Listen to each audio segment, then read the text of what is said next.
Wondering how your mindset affects your life? How to bring more energy into your business and life? Millions of people around the world ask these same questions daily. You are in the right place. Learn practices that will help give your life the meaning and success you've been searching for. Welcome to the Charge Podcast, teaching you how to create habits around real goals every day. Practical life advice from those who made it. Here's your host, Gary Wilbers. Do you struggle with being negative? Most people struggle with being negative. Being positive takes action. Using simple positive actions will allow you to win each day. Being negative is a discharge in 3 key areas. Number 1, your mindset to achieve your goals. Number 2, your influence on self and others. And number 3, your ability to learn and grow. Implementing simple positive actions into your life will allow you to win each day.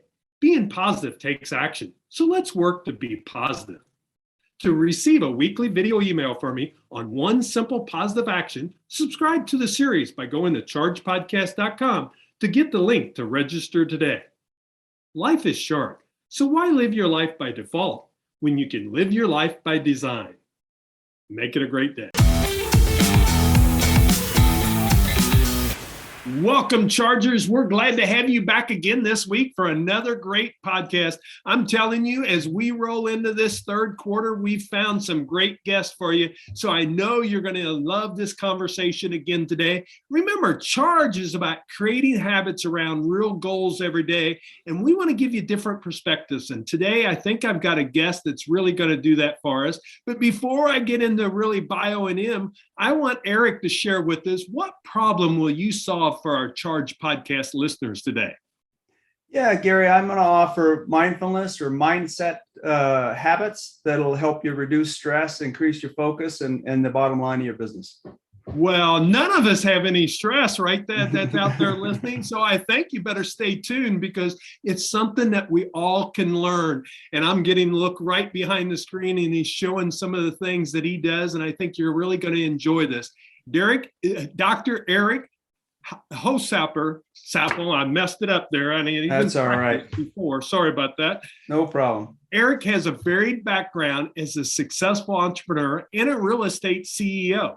But his real passion is merging business and mindfulness.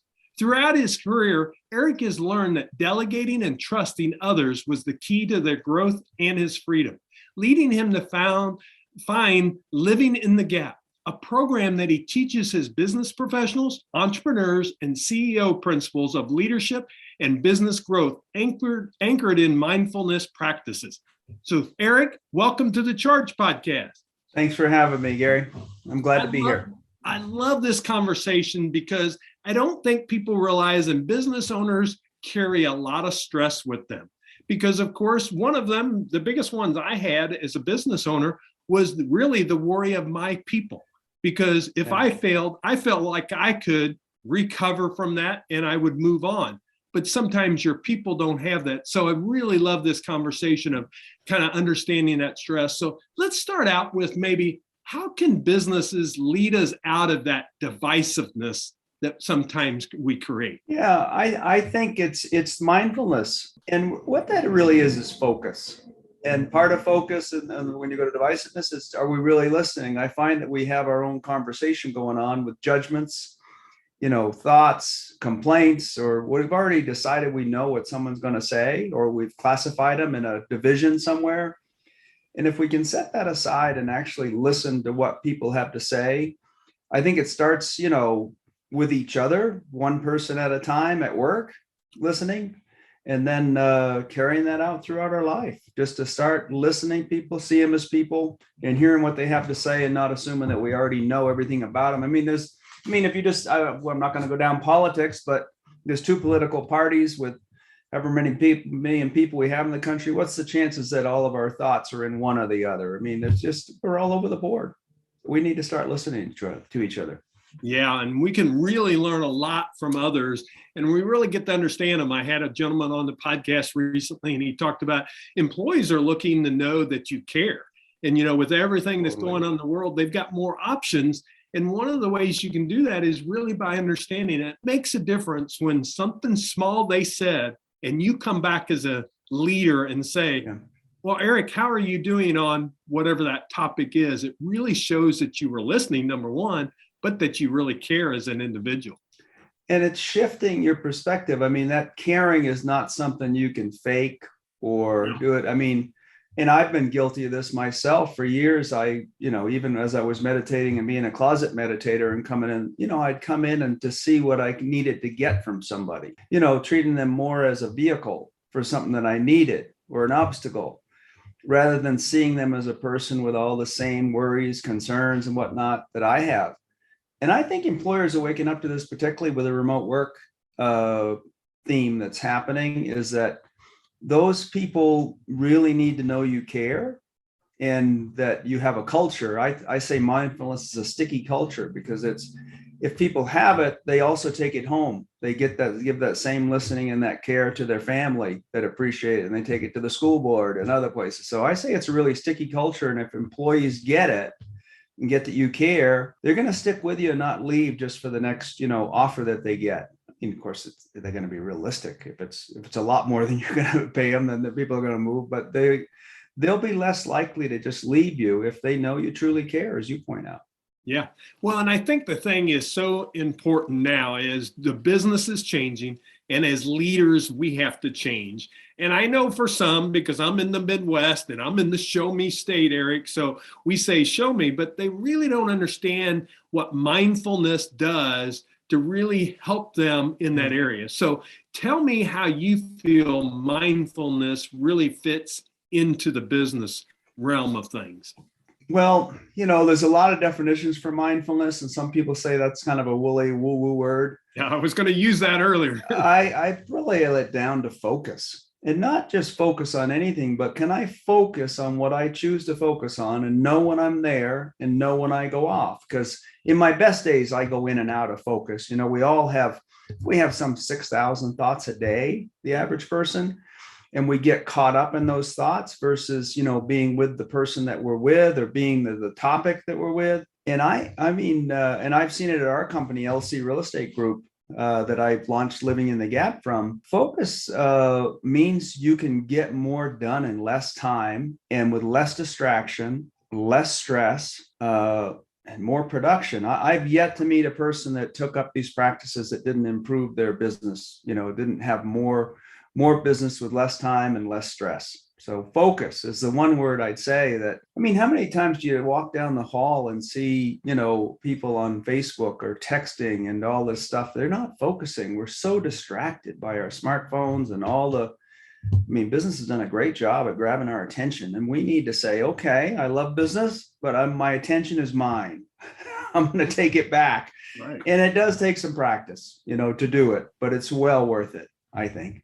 Well, I agree, because how many of us, if we're business owners and you're sitting there listening, and I don't even care if you are a business owner, you are a person today, how many of us would love to have more time for ourselves, less stress, and really kind of setting out the distractions and being able to put that on hold? And that's what you're talking about with that focus side of it, because today in the workplace, it's not happening. People get a dinger, they're ding on their email every time, or they get that little bottom note Microsoft was so great coming up with. These things you can disable, I tell people, because all those are distractions. I don't care if you're working on something totally outside of that, but if you see that email come up and that little corner of the screen come up and it gives you a little bit, your eyes goes to that and it takes it away. And I don't know, I've seen studies, it takes up to 12 to 15 minutes to get back. And I do writing. I'm sure you do some of that too, and creating. And when you're doing things of that nature and it takes you 12 to 15 minutes to get back to where you were before,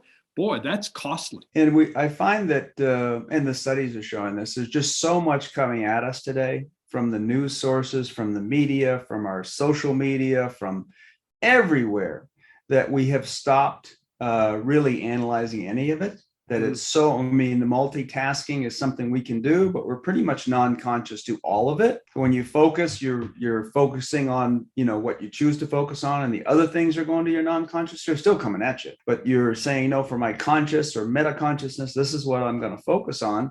And it goes back to the divisiveness too. I mean, we're just gone to the point where we listen what somebody tells us something is about versus us focusing on it and saying, what do I really, on this issue, where do I really stand? And that's tied to focus too.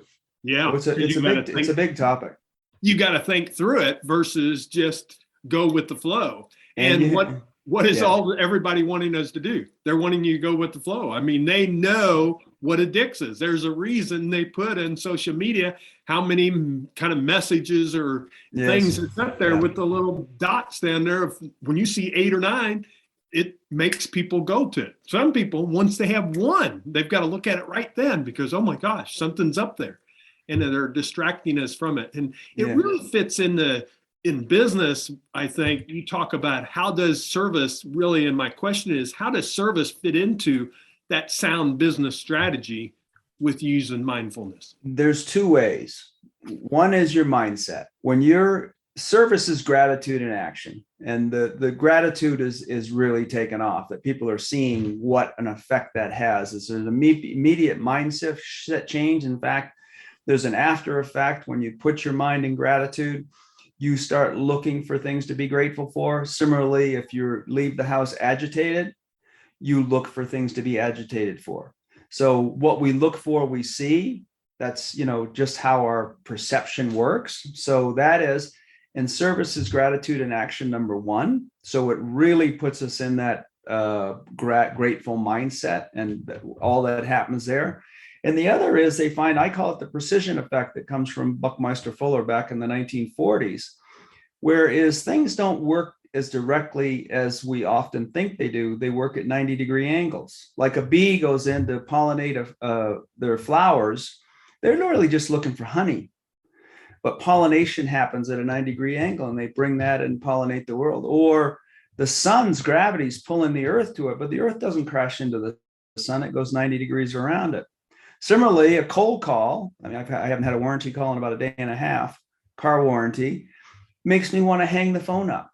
It just makes me not want to talk to somebody. But some of the biggest projects I've ever done have come from a nonprofit board meeting, somebody that I got to know, and we're just walking down to get coffee. And they say, Eric, I really enjoy what you do. I like how you've been with the community, what you've done with the university, this and that. So-and-so needs something. Could you go talk to him? And I go talk to him. And before I know it, I'm doing something, a profitable project. So it's not why you have to be careful. It's not why I go and serve and do service work, but it's a lot more empowering than cold calls. It gets me out in the community, gets me to know other givers versus takers, because they're usually around these nonprofit boardrooms. So I make a bigger difference. Our business strategy here at LC Real Estate is we're virtually on every nonprofit board in the area to making a positive difference. And what happens from that is we get well connected with the right people in the community. We help those organizations because business people have we know how to move the world. So we share that. And then on the other side of it, we get valuable contacts that are much, much stronger than a transactional business closing or cold call or those. When we do everything, I'm not saying that's all we do, right? But I find it to be much more effective. Yeah, and I tell you, when you give, the thing is, you just get so much more in return. I mean, I'm a big in Special Olympics, been on the board for quite a few years, and I'm telling you, I get more than I ever feel like I give because I get so much more out of it, and gives me a different perspective in life. But that's really what we're talking about with mindfulness, is getting out of yourself, slowing yourself down, and being able to really focus on what really matters to you. I'm curious, because for a lot of business owners, and you've been very successful in business too, Eric, is I just don't have time for that. So I'm going to ask you, the question is really going to be, how did you get started in mindfulness? And when did the business connection happen for you? Yeah, I'll answer that in a couple of ways. First, I got started in mindfulness. I was in my early 30s. I stepped on the scale. I was 210 pounds. I was having health issues. I was miserable. I was successful in the world's view. I was a president of a company. I did all these great things, but I had no personal life. I had no relationship. I was single. I drank too much, all those kind of things. And then I really had I had a health scare. And so I started, those traditional things, and it led me to yoga. Yoga led me to mindfulness. A few years later, my brother Bruce had been meditating, shared it with me, and I started it. And immediately the benefits of my mind, I'm not in this work because I'm enlightened. I'm in this work because I'm crazy, like most of us, and it helps me reduce the craziness, reduce the stress. I'm 160 pounds today. I'm 64 years old. I'm still water skiing. I'm still heli snow skiing, golfing. I'm very active. And it's just made a tremendous difference in my life. The other thing I'd say is what I've learned is through the programs that we're running and whatnot is that you start really small, 2 minutes. We start with 2 minutes of meditation. I'm running an introduction to meditation in July, 21 days. It's 10 minutes a day of mindfulness to get started. They really show it's the consistency of playing it out day after day versus, doing 2 hours once a week is not as effective as doing, 2 minutes of meditation a day. And that can make a difference, but you grow into 5 or 10. I've been doing it, a long time, and my practice is 20 minutes of meditation. I find people after you get going with 2 minutes want to do more. And that's when you do more because your mind slows down a little bit. Originally, you look up there and you go, I can't meditate. It's making me crazy. Well, no, you've been crazy. You just haven't noticed. Right. When you start noticing, it goes, oh my God, it's scary up there. Don't go up there alone. Yeah, that's for sure. I love how you talk about it. I did a 2-minute session before I came on the podcast, and because makes a difference. I record several podcasts in a row, and it allows me to be mindful. I want to be here in this point, not in the last podcast or not in the future podcast. Yeah. Instead, be here with that person. And I think that's the thing people don't realize is you can do longer sessions, but even in a 2-minute session, you can really get a difference. I do some leadership training, and I did one in a class, and I said, just think about, here's the scenario. You just got done with an employee. It was a confrontational situation, whatever it was. Of course, you blew up some in that conversation. Now you've got a big meeting coming up with a major project that could be a major part for your business. Number one, you walk in there with doing nothing. How do you think you're going to respond? Even though you know this project is on the line and you need that business. Or you say, well, tell them I'm going to be 2 minutes late. Exactly. And you take 2 minutes and you do the mindfulness. Think of the focus difference that you're going to have walking in that business. And I'm sure you've seen that in business settings that you've been in too. I have. And the other thing I'd like to point out is that meditation is not for everybody. I don't believe you have to meditate. I believe, if you could, and like when you're introduced into your company, there are some other techniques, mindful breathing, some things that you can bring in. A mindful walk around the building where you're actually noticing the trees and the wind blowing and that kind of stuff can give you a mindset shift. And what I'm saying that for is just saying the intention or the goal is not necessarily to have everybody in a company meditate. It's to have some people meditate, maybe even over 50%, the CEO and some of the staff to take it up really seriously. But some people, just being around other people that are mindful will make you more mindful, and showing them some simple practices, what a mindful mindset is, that the mindset comes first before the results, and you're paying attention to what you're doing, not on the results, can be, just so empowering to the whole organization. Our vision statement is mindfully creating community. And that vision statement has really taken the whole staff to another level of saying, hey, we need to make money. We need to make a profit, but our vision is to make a difference. And that's something to get up for. Yeah. That's something to wake up for and charge into the day, Yeah. Gets people excited about it and they want to be part of it. And that's one thing that we're seeing in the workforce today. They want to be part of something bigger than just profit. Totally. It's not just about how many dollars. We know that has to come, but the thing is, when they're working for that greater purpose, they're able to get there. Yeah. So one of the conversations, sorry, I'll just do real quick. One of the conversations I'm hoping to shift is for business to really realize the role that they can play. I'm writing a book called Profit with Presence. It's really just trying to show business that we have to make a profit. And the mindfulness community, I think in some ways hasn't accepted the business community as well, to think that that's different. I think capitalism is awesome. Business is awesome.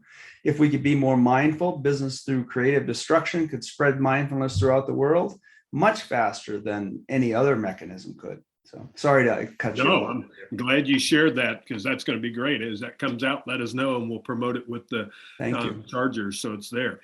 What's that question that I should have asked that I haven't asked, or that something that you want to share? You shared that part of it, but what is something that, because I guess I'm going to go to this and you can kind of build off of it however you want.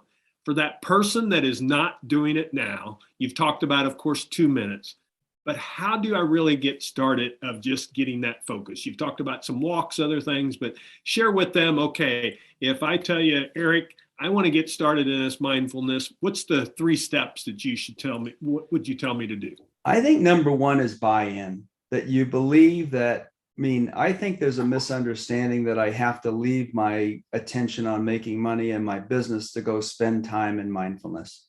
My big idea is that, no, mindfulness isn't even going to work well at the fringes of your life. You get home 6, 7 o'clock at night, you're exhausted. You sit down and going to be mindful, or if it's just in the morning, I walk in.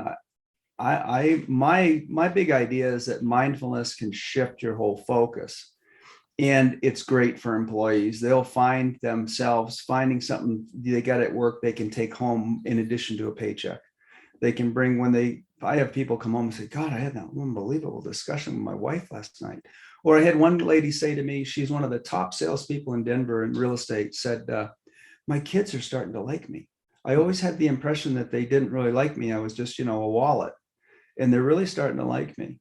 So I think that's key. And then the mindset shift, number 2, would be that success is not a destination, it's a mindset. And that if you're happy and successful first, that you're going to be more materially successful, because you're going to take actions that you might not take if you're only looking at the result and you're not present. People will enjoy being with you and talk. You're going to be the call they want to make, because you make them feel like you're listening to them. Versus, you have skills, a lot of us do, and we're successful. We just haven't hit that happiness. They haven't hit that satisfaction. And last, I'd say is that the myth is that it takes, hours or months sitting on a hill in India, sitting like a pretzel. You can sit in a chair a couple minutes a day, and there are other mindfulness activities. If meditation and yoga just aren't for you, that's fine. It's being mindful. You can do yoga and be mindless. It's being mindful, being able to place your attention where you choose. And there is no detriment to business that I found. Great business tips. I share with my audiences when I'm speaking. Sometimes I have a recliner in my office in the library area, and I go there to do my mindfulness and my meditation. Awesome. And it's just, it allows me for a couple different things, one where I need to have that focus. And I know that I need to, like coming on this podcast, or if I'm doing some writing, I can do a 2 minute, 5 minute, whatever that needs to be. Sometimes after lunch, you get a little bit tired, whatever the word you want to use. Well, I go in and take a longer one, and I'm able to take 20 minutes. And I just tell people, I want you to get started, because you'll see the benefits. But you got to give yourself, and you got to kind of get out of your own head, because it's not going to be perfect the first time. Guess what? I've been doing it now, I don't know how many years, and it's not perfect every time. There's times that I feel like I'm able to get that focus that I need, but there's other times that there's a lot that's not, but it still helps me each and every time. Whenever I think I got it, my wife reminds me, you don't got it. Keep digging, honey. Exactly. That's a good point. Would you share with them, Eric, before we go to the recharge round, your website? I looked at it. There's a lot of great information, and you might even give them a little bit of what you all do with, you have sessions where you actually bring them in, and I saw there's some videos on there that they can check out ahead of time to really get into it.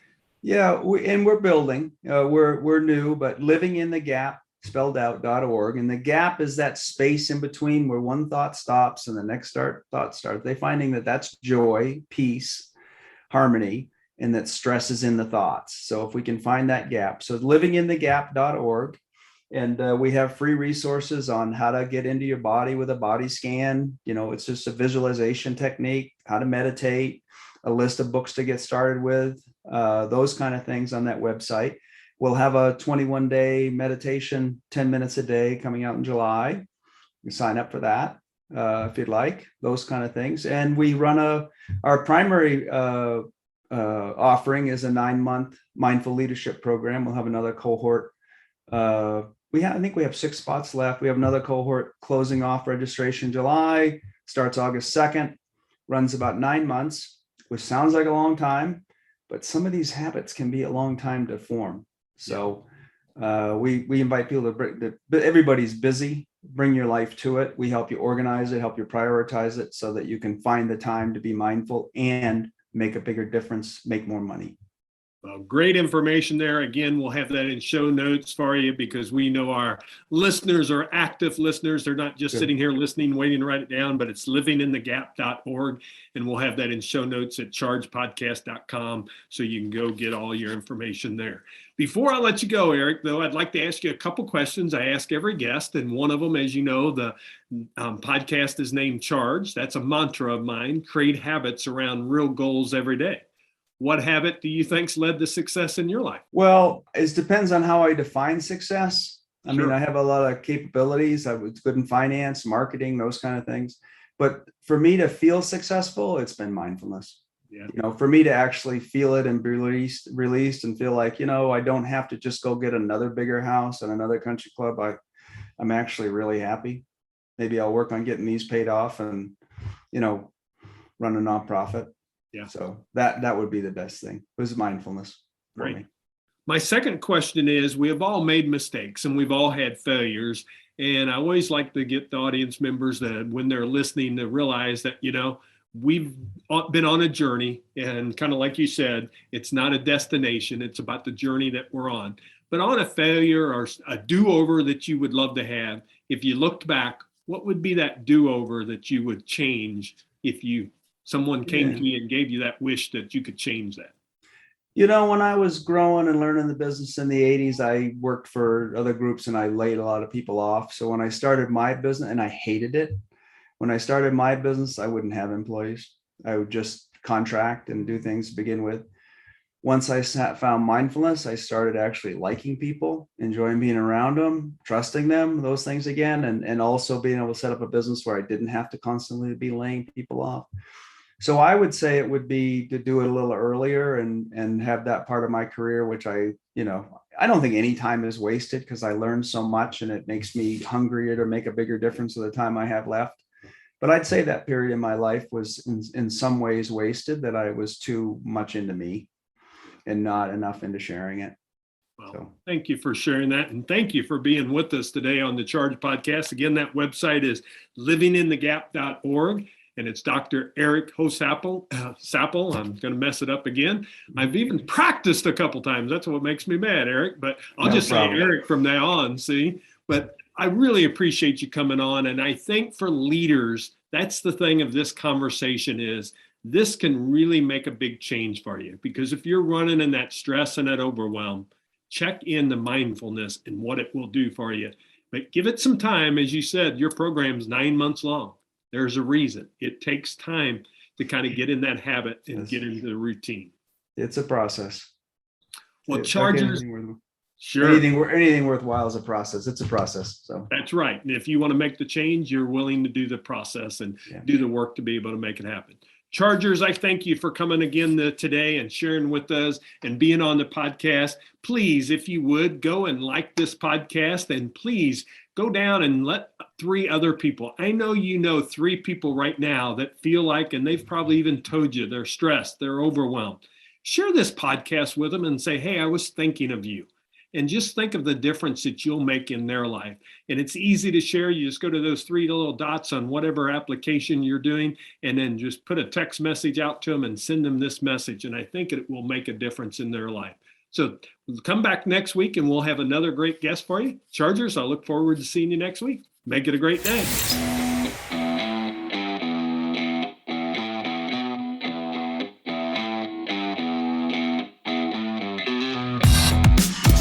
This podcast is ended, but your life doesn't just stop. To continue your inspiring journey, head over to chargepodcast.com and access all the tools and resources mentioned on today's show. If you enjoyed this episode, consider sharing with somebody who may also benefit from the advice provided. That's chargepodcast.com. Until next time, charge in business and life.